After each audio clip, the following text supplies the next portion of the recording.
ওদি দেবাদা কই গো? দেখি পায়খানার মধ্যে দেখি কি করে। এ দেবাদা, আরে কোথায় আছো?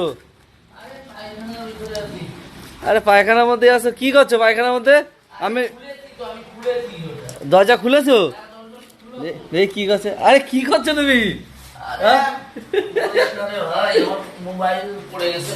হাই রে, তো মোবাইল তুলছো?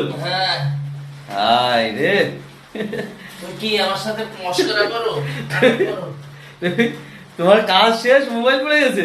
আরে ভাই, এই দেখ ভিতরে ঢুকে গেছে, আমি উঠাতে পারছি না ভিতরে। যা সরা সরা সরা, তুই সরা। এই যে, ওরে শালা, জল লেগে গেছে। চল ধুতে হবে, ধুতে হবে। চলো এখন সব ধুতে হবে। আরে দো দরকারি